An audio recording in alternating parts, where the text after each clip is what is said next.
Paz do Senhor, vamos mais uma vez refletir na palavra de Deus, refletir sobre a nossa vida à luz dessa palavra, e eu te convido a abrir a sua Bíblia no Salmo 127, ou você pode apenas me escutar aqui, caso você não tenha uma Bíblia com você.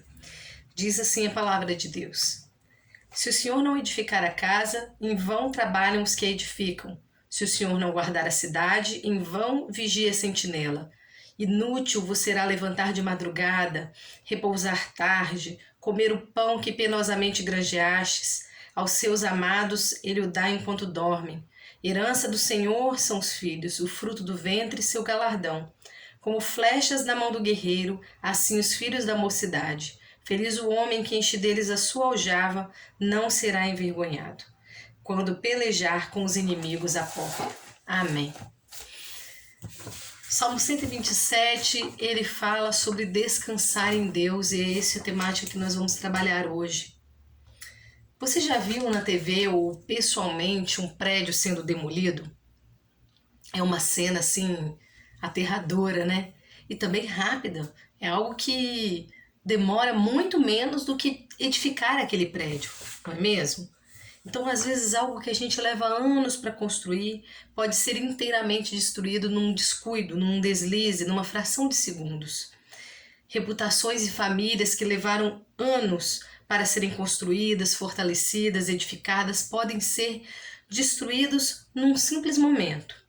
É mais fácil arrancar do que plantar, regar, cuidar. Edificar dá muito mais trabalho, mas Deus nos convida à difícil, porém recompensadora tarefa de edificar. Edificar a nossa família, edificar o nosso cônjuge, edificar a nossa sociedade, edificar os nossos filhos, edificar vidas para o reino de Deus, edificar a igreja de Deus sobre a terra. Porém, nessa tarefa nós não podemos ser bem-sucedidos sem a ajuda de Deus. Essa é a mensagem central desse Salmo 127. Não existe sacrifício ou trabalho humano suficiente, capaz de realizar muita coisa em termos de edificação, a menos que a bênção de Deus esteja sobre essa vida, a menos que a bênção de Deus esteja sobre o seu povo. Em João capítulo 15, verso 5, Jesus disse: sem mim nada podeis fazer. Sem Jesus nós nada podemos fazer. Nós não estamos falando aqui, quando dizemos sobre edificação, né, do simples ato de ganhar dinheiro, de ganhar recursos financeiros. Não é disso que nós estamos fazendo, porque se está descolada de Deus, esse tipo de ganho, ele não edifica a família, ele não edifica a sociedade, ele alimenta e veste, mas ele não supre. Ele não supre verdadeiramente. Quantos pais de família do mundo, após prosperarem, abandonam a mulher da sua mocidade, trazendo grandes transtornos psicológicos, grandes problemas para os seus filhos, para a sua esposa, né, para a sua família. Essa semana mesmo estava refletindo sobre isso, né? Volta e meia a gente vê na mídia casos assim, de pessoas que tinham aquele cônjuge, né? Aquela esposa ou aquele marido, e depois de prosperarem financeiramente, depois de fazerem sucesso, abandonam essa pessoa, largam os filhos de mão e vão viver uma vida desregrada por aí. Então, esse tipo de coisa não edifica nem a própria vida. Nós não estamos falando desse tipo de ganho que não edifica. E vamos ver do que nós estamos falando, né? Olhando para esse salmo. Se você olhar aí para o verso 1, nós estamos falando da edificação de um lar. Fala da edificação da casa, do lar, não é isso? Se você olhar o verso 2, estamos falando da provisão de alimento para a família. E também estamos falando da edificação da família e dos filhos, como no verso 4. Esses filhos que, como flechas, chegam mais longe do que os seus pais se investirmos na vida espiritual deles. Todas as pessoas do mundo, pessoas comuns como você, como eu, desejam e lutam, ou pelo menos deveriam lutar, pela provisão de alimento, de segurança, pelo desenvolvimento do seu cônjuge e dos seus filhos, pela edificação do seu lar e pela edificação da sociedade em que habitam. Esse salmo não diz que a gente não deva lutar e passar a vida dormindo. Pelo contrário, esse salmo nos ensina que nós devemos lutar com a ajuda de Deus, e também nos ensina alguns perigos à nossa saúde e ao nosso equilíbrio mental nessa jornada de cada um de nós pela busca do sustento para a família, da edificação da família, da educação dos filhos, né? Pela busca de coisas boas. Mas que se nós deixamos de lado aquele que nos provê tudo isso, ou se nós assumimos uma atitude de controle total, uma atitude ansiosa, isso pode ser extremamente perigoso para nós, para o nosso equilíbrio. E o primeiro perigo nessa jornada, né, pela edificação financeira, pela edificação da família, pela edificação do lar, pela edificação de si mesmo, né, capacitação, enfim, sucesso profissional. O primeiro perigo é o excesso de autoconfiança. Achar que podemos fazer isso sem a ajuda de Deus, que o nosso mérito pelo que nós temos é único e exclusivamente nosso. Quantas pessoas dizem, né? Eu trabalhei, eu me esforcei, eu conquistei, e se esquecem de que se Deus não tivesse colocado a mão para abençoar, elas não teriam nada. Pessoas que muitas vezes viveram uma vida com Deus e clamaram, oraram pela ajuda de Deus e Deus ajudou, mas que depois se esquecem disso.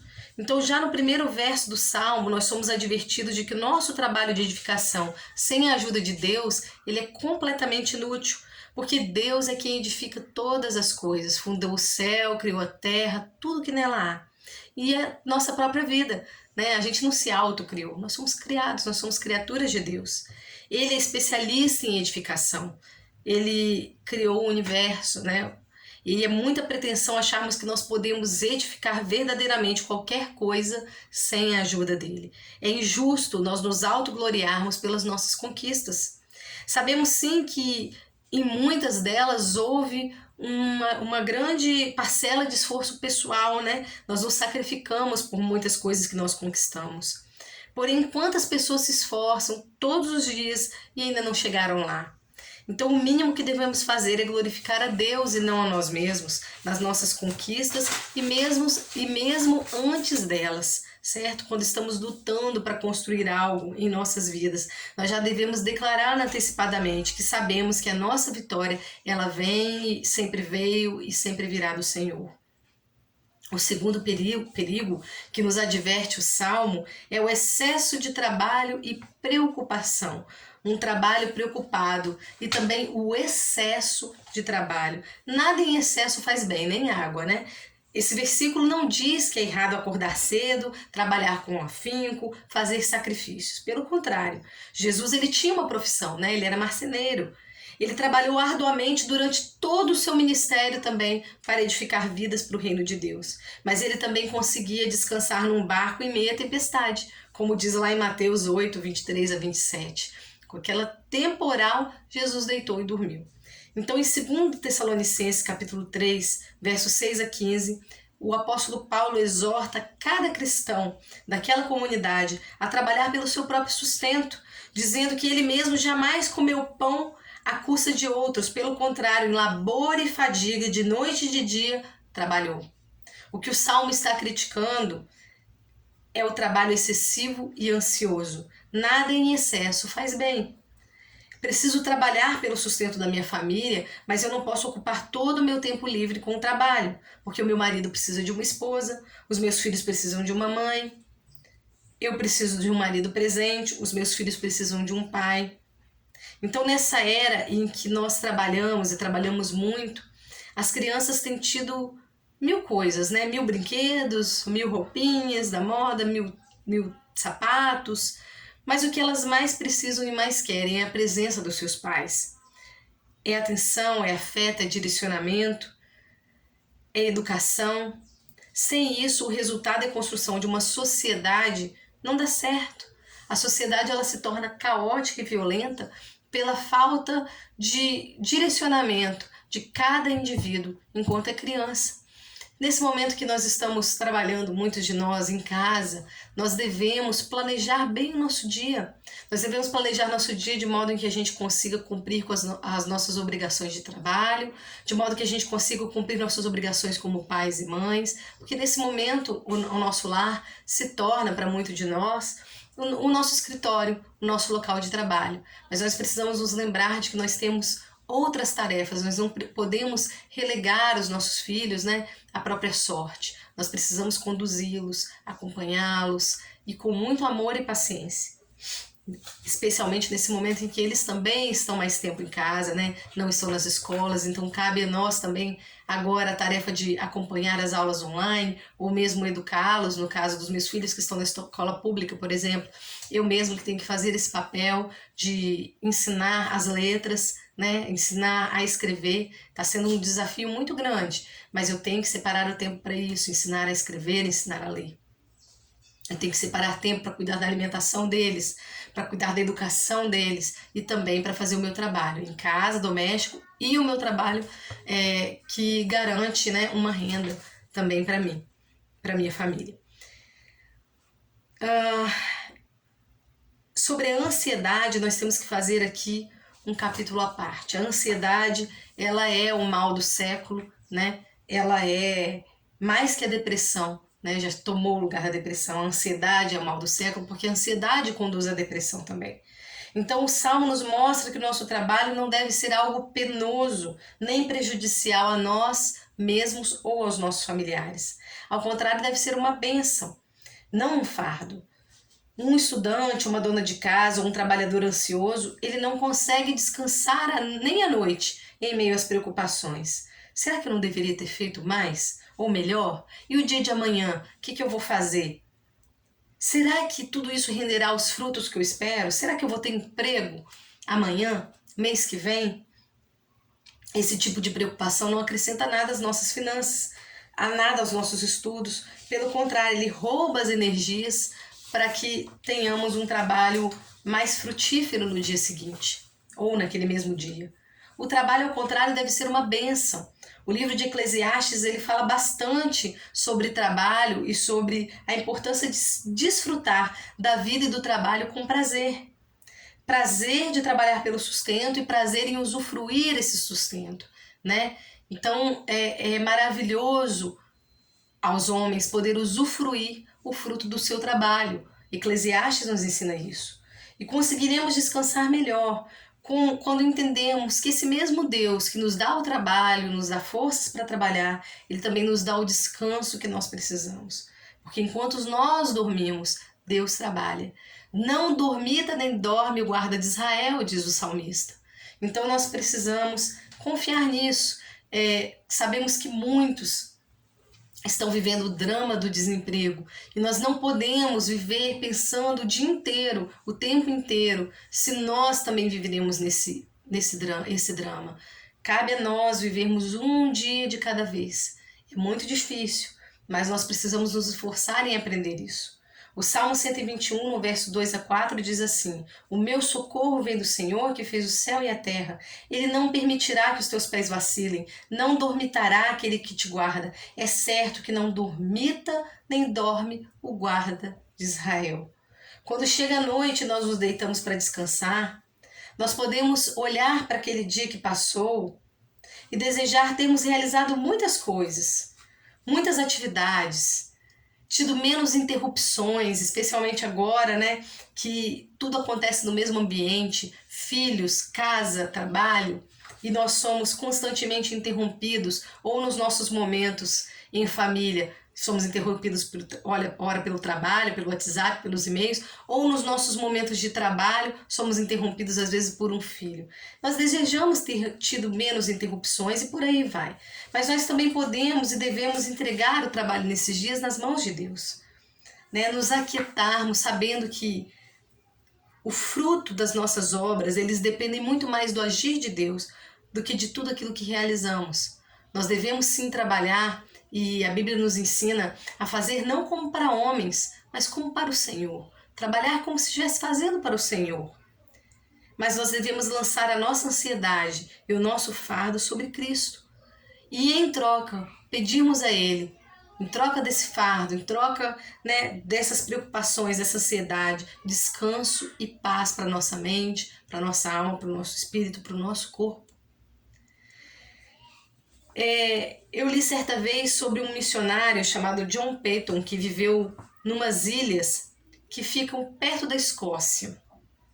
E ele tinha uma tarefa muito difícil que era traduzir a Bíblia para a língua nativa daquele povo naquela época. Ele estava tentando encontrar uma palavra para descrever fé. Um dia, depois de um trabalho árduo, exaustivo, ele chegou em casa cansado e jogou todo o peso de seu corpo sobre uma cadeira. Instantaneamente ele gritou: achei a palavra para descrever fé. Ter fé, ele pensou naquele momento, é lançar o meu peso, o seu peso, a sua alma, o seu fardo sobre Cristo. Lance a sua vida sobre Cristo. O seu medo, a sua ansiedade, a sua preocupação, o seu estresse, a sua angústia. Tenha fé. Lance tudo isso sobre Cristo. Como aquele homem se lançou sobre aquela cadeira, na certeza de que Cristo vai te segurar. Ele vai te amparar. Ele vai amparar cada uma das suas necessidades. Ele é sólido o suficiente, ele é uma rocha. E nele você pode estar firme. Você pode estar firme e seguro de que ele não te deixará cair. Mateus capítulo 11, verso 28 a 30 relata palavras de Cristo sobre essa verdade. Vinde a mim, todos que estáis cansados e sobrecarregados, e eu vos aliviarei. Tomai sobre vós o meu jugo e aprendei de mim, porque sou manso e humilde de coração, e achareis descanso para a vossa alma, porque o meu jugo é suave e o meu fardo é leve. Jesus Cristo é o único que pode dar descanso às nossas almas em meio ao nosso esforço diário para a edificação do nosso lar, da nossa família, da igreja, da sociedade, em meio às preocupações que vivemos num momento tão difícil, de tanta dor. Ele é o único que pode dar descanso às nossas almas, nos aliviar, levar essas preocupações embora. Mas como descansar em Deus, você pode me perguntar. Eu também estou aprendendo. Mas uma forma eficaz de descansarmos em Deus, a Bíblia nos ensina, é por meio da oração. Em Filipenses capítulo 4, versos 6 a 7, lemos: não estejais ansiosos de coisa alguma, em tudo, porém, sejam conhecidas diante de Deus as vossas petições, pela oração e pela súplica, com ações de graças, ou seja, sendo grato. E a paz de Deus, que excede todo entendimento, guardará o vosso coração e a vossa mente em Cristo Jesus. A paz de Deus, ela excede todo entendimento, porque num momento como que estamos vivendo, por exemplo, em que muitos pensam, mas como ter paz agora? Deus é o Deus da paz, Ele pode nos dar paz. Ele nos ensina a paz. Ele nos dá o caminho para a paz. Ele nos dá de presente essa paz. Mesmo quando tudo diz que não, mesmo quando as circunstâncias ao redor são de guerra, de luta, são árduas, Deus, ele tem essa paz para mim e para você. A paz, ela não é fruto das circunstâncias. Pelo contrário, a paz, ela excede as circunstâncias, ela está além das circunstâncias e acima das circunstâncias. E muitas vezes Deus, ele nos dá paz e nos ensina a buscarmos a paz nele, termos a paz dele em meio ao calor da guerra. Em meio ao calor da guerra. A chave é a oração. Uma oração que entrega a situação a Deus e confia nele, na sua vontade. E no que ele irá fazer. Pode não ser exatamente o que a gente pediu, mas é o melhor. É o melhor. Preste atenção nisso. A palavra diz que não devemos estar ansiosos por coisa alguma. E coisa alguma inclui tudo. Trabalho, cônjuge, filhos, igreja, saúde, finanças, alimento, vestes, bens materiais. A gente não tem que terminar este ou aquele projeto para alcançar a paz. A gente não tem que ter paz nessa área da nossa vida, mas na outra não. Não tem que esperar que tudo fique do jeito que a gente quer ou acha que é o ideal. Não tem que esperar a pandemia passar para ter paz. A paz, ela vem em meio a tudo isso, porque o trabalho de Deus é cuidar de mim e de você, se nós descansarmos nele, enquanto descansarmos nele. Porque assim diz o Senhor, o Santo de Israel: em vos converterdes e em sossegardes está a vossa salvação, na tranquilidade e na confiança a vossa força. diz o Senhor a Isaías, no capítulo 30, verso 15 desse livro de Isaías. Mas muitas vezes nós preferimos fazer do nosso jeito. Nós nos ocupamos demasiadamente e seguimos nossos próprios planos. Nós deixamos de ter tempo com a família, deixamos de separar tempo de qualidade para orar, deixamos de ler a Bíblia, deixamos de cultuar ao Senhor, deixamos de separar tempo e energia para buscar o reino de Deus e sua justiça na terra. E a palavra de Deus diz que essa é exatamente o que tem que ser a nossa prioridade, porque quando buscarmos o reino de Deus e a sua justiça, as demais coisas que precisamos nos serão acrescentadas. Diz lá em Mateus, capítulo 6, verso 33. Busque o reino de Deus, a sua justiça, e as demais coisas serão acrescentadas. O problema é que nós queremos bem mais do que precisamos, bem mais do que necessitamos. Nós queremos sempre mais. E é por isso que nós estamos nos esgotando e esgotando o planeta. Num sistema em que se alimenta da necessidade e se alimenta do fato de nós nunca estarmos satisfeitos. Nunca. E ele gera insatisfações, esse sistema capitalista. Ele gera insatisfações para que nós, insatisfeitos, estejamos sempre buscando mais. E assim nós passamos a vida como um coelho correndo atrás de uma cenourinha pendurada num barbantinho.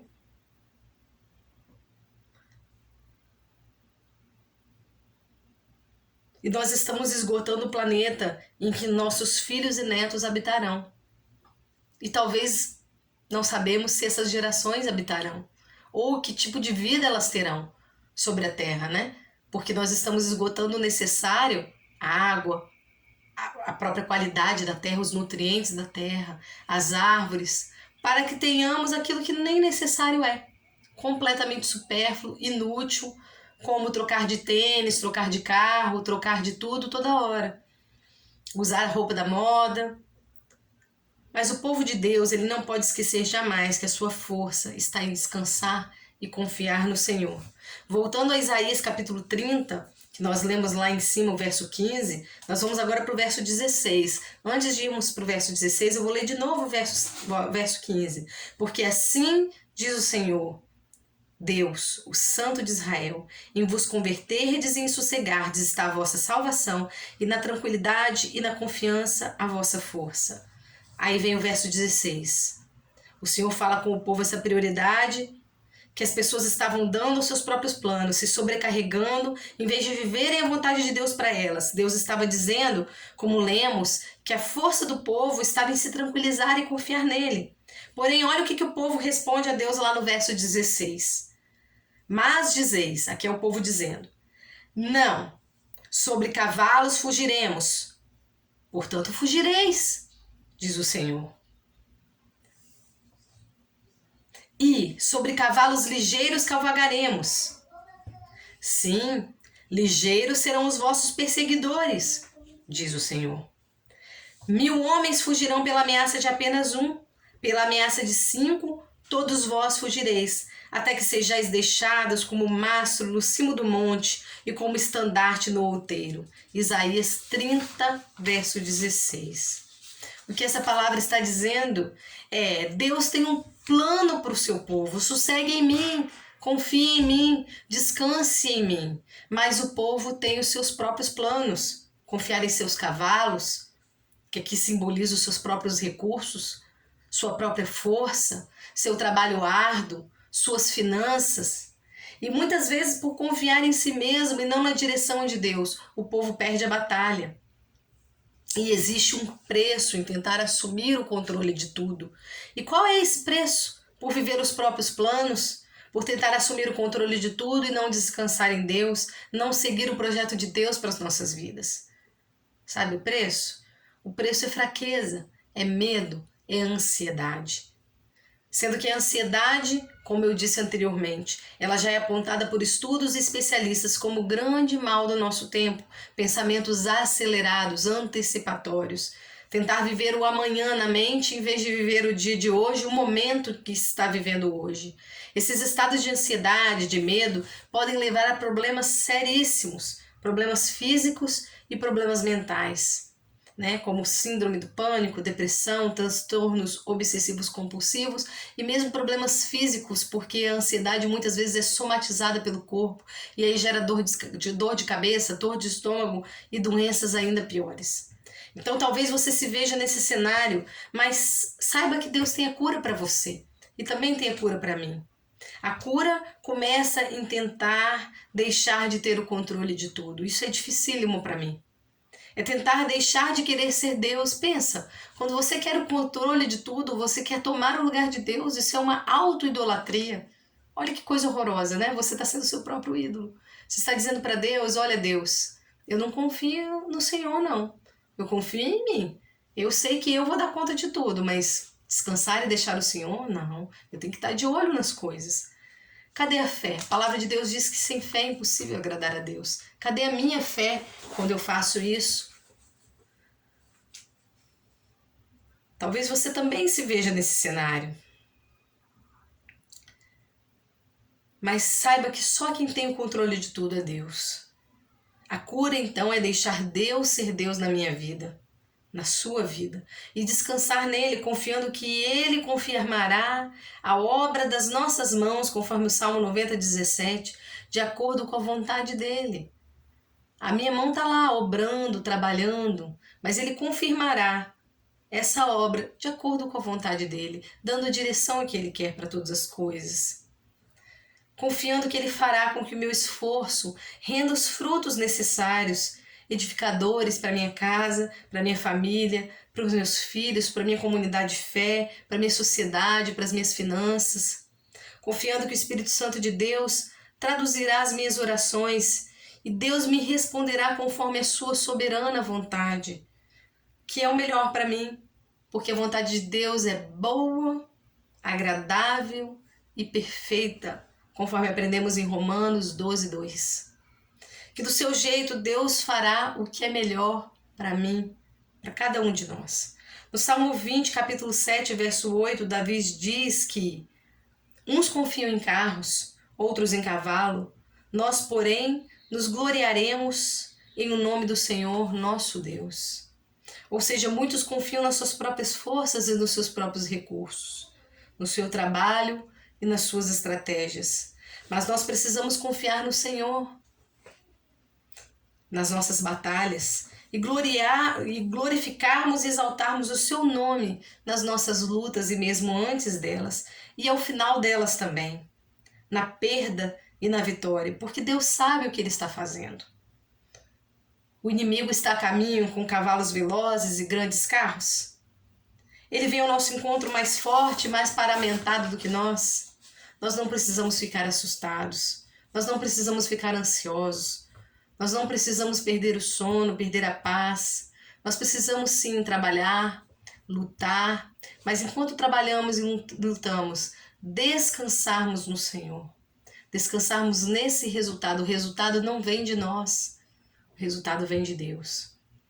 Porque se uns confiam em seus carros, em seus cavalos, nós confiaremos e nos gloriaremos no Senhor nosso Deus. O povo de Deus não se gloria nos seus recursos terrenos, financeiros, humanos. Ele glorifica a Deus por suas vitórias, por sua vida, pelos livramentos que recebe. Nós planejamos as estratégias, nós nos esforçamos, nós fazemos a nossa parte, mas nós temos que ter consciência de que por mais árduo que pareça, mais trabalhosa que pareça, a nossa é uma pequena parte. Porque só Deus pode determinar os resultados. A palavra, né, a gente pensa nela, mas a gente pensa nas coisas, mas a palavra final, ela vem do Senhor. É Ele que escreve o desfecho das nossas batalhas, da nossa história, da nossa vida, da nossa família.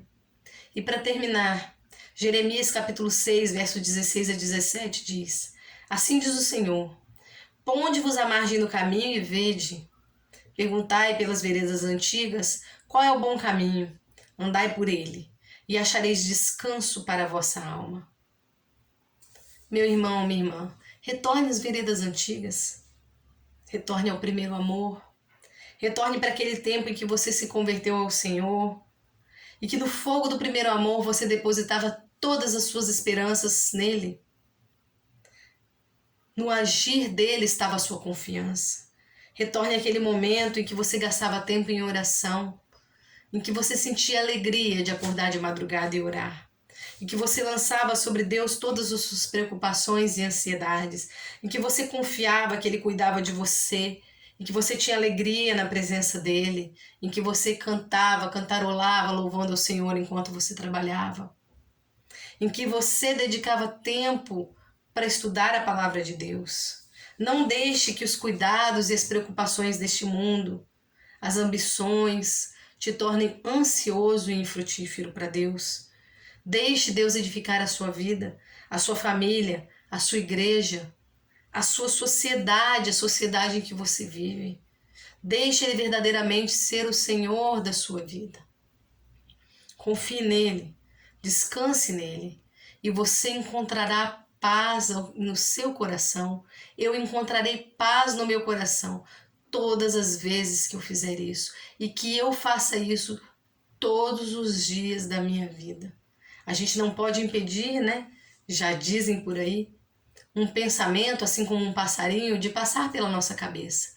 Uma ansiedade, uma preocupação, mas nós podemos impedi-la de fazer ninho. Amém? Que o Senhor, que o nosso Deus, que Ele seja o Senhor da minha vida, da sua vida, do meu trabalho, do seu trabalho, e que Ele seja o Deus de paz, esse Jesus, o príncipe da paz, seja uma presença constante nas nossas vidas, em meio às nossas lutas. Se você se sente ansioso, preocupado, cansado, sobrecarregado, estressado, se você sente que precisa deixar Deus assumir plenamente o controle da sua vida, se você se viu nesse sermão assim como eu me vejo, vamos juntos orar. Hoje o Senhor nos adverte: não confie naquilo que você tem nas suas mãos. Quanto mais você confiar na força do seu cavalo, mais fraco você será. Quanto mais você confiar na sua própria habilidade, nos seus recursos materiais, mais fraco você será. O único caminho para alcançar força e vida plenas é descansar no Senhor e confiar nele. Não se inquietar por coisa alguma e confiar, depositar os seus cuidados a Ele. Amém? Feche os seus olhos, vamos orar. Senhor, eu quero te entregar neste momento todas as minhas ansiedades, preocupações, medos, culpas, sentimentos de culpa, angústias. Eu quero te entregar toda a agitação, Senhor. E em troca eu recebo do Senhor a sua paz. Eu recebo porque eu confio na tua promessa de que se eu estivesse sobrecarregada, ansiosa, angustiada, eu poderia vir ao Senhor e depositar tudo isso. Descarregar esse fardo sobre o Senhor. Entregar ao Senhor o meu fardo, a minha preocupação. Porque o Senhor Jesus, o Senhor é fiel para receber tudo isso e me dar o seu fardo e o seu jugo, que são leves e suaves. Eu creio nisso, por isso eu posso me achegar a Ti com confiança e pedir que o Senhor leve o meu fardo, a minha preocupação, a minha angústia e esse jugo do mundo sobre mim e me dê em troca, Deus, me dê em troca, Cristo, aquilo que vem de Ti. Porque o Senhor é o príncipe da paz e eu recebo essa paz em nome de Jesus. E também oro pelo esse meu irmão, essa minha irmã, esse meu amigo e minha amiga que estão ouvindo essa palavra agora. Que o Senhor faça o mesmo por eles. O Senhor dê a eles a sua paz, mesmo em meio às lutas que eles estão atravessando. Porque nós sabemos que a fé não consiste em olhar para as circunstâncias, mas em olhar para o alto, na certeza daquilo que ainda não vemos, e termos a certeza daquilo que ainda não recebemos, aquilo que não podemos ver, mas que nós sabemos que está lá. Por isso, Senhor, nesse momento, abençoa essa vida que me ouve, abençoa a família dessa vida e edifica esse lar, edifica esse trabalho, edifica a vida financeira, dá a essa pessoa tudo o que ela precisa e nos dá também, Deus, o sentimento de gratidão, de glorificarmos ao Senhor em meio às nossas batalhas, e também quando recebemos a bênção, e também quando não recebemos aquilo que esperamos ou do jeito que esperamos, ou enquanto ainda estamos lutando por isso. Porque nós sabemos, Senhor, que o Senhor é bom e que sua mão não está encolhida.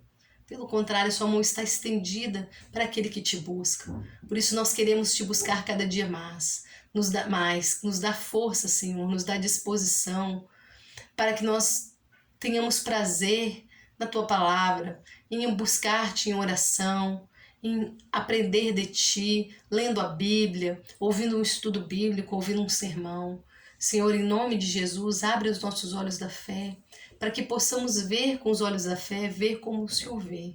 Nos abençoe em meio às nossas lutas. Abençoa as pessoas que nesse momento estão enlutadas e tristes pela perda de um ente querido, ou estão atravessando um momento de doença na família ou delas próprias. Senhor, olha para nós. Nós estamos vivendo um momento doloroso, mas nós sabemos que o Senhor não deixou de ser Deus nessa hora. O Senhor está no controle de todas as coisas. O Senhor já sabia da pandemia antes dela acontecer. O Senhor sabe como vai ser depois da pandemia. Por isso, Deus, nos ajuda a descansarmos no Senhor, autor e consumador da nossa fé. Em nome de Jesus é que nós oramos, te entregando todas as coisas e recebendo essa paz que excede todo o entendimento. Amém.